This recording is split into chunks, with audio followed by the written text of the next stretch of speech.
la migration est évidemment un défi mondial important. Aujourd'hui, selon les statistiques, c'est quelque chose de 280,6 millions de personnes qui sont concernées. Donc, à quelque sorte, plus de 280 millions de personnes dans le monde. C'est plus de 3,3% de la population mondiale qui est concernée. C'est un phénomène, évidemment, c'est en train de devenir une préoccupation mondiale. On se rappelle qu'en 2016, il y a eu déjà le sommet des Nations Unies sur les migrations et les réfugiés. En amont, en 2015, il y a eu le sommet de la Valette entre les États européens et les États africains. Et finalement, en 2018, il y a eu l'adoption du pacte mondial pour les migrations sûres, ordonnées et régulières.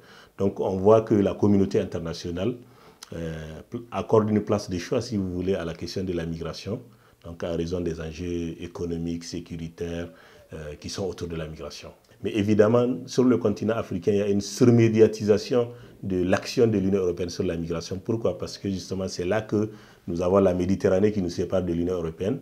Donc l'Union européenne accordait une place de choix à l'Afrique dans ses politiques migratoires, ce qui fait que justement, dans nos pays, c'est beaucoup plus l'Union européenne que l'on voit quand on parle de la question de la migration. Il y a une politique visant à bloquer la migration, ce qui n'est pas possible.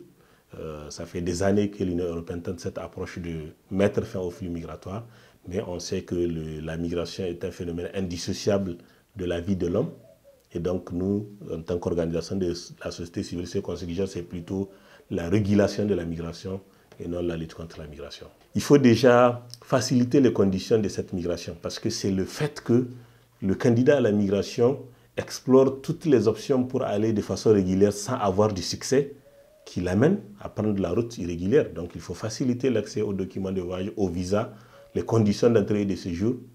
Et malheureusement, ces conditions sont extrêmement compliquées quand on parle surtout des pays de l'Union européenne. Du coup, les gens n'ont pas le choix que de prendre la voie irrégulière. Et secondo, la réalisation des investissements qui favoriseraient le développement économique des zones de départ.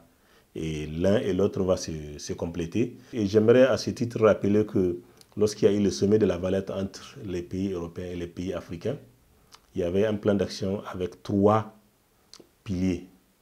Il y a le premier qui est agir sur les causes profondes de la migration irrégulière. Donc dans ce pilier-là, il fallait faire des actions de développement, etc.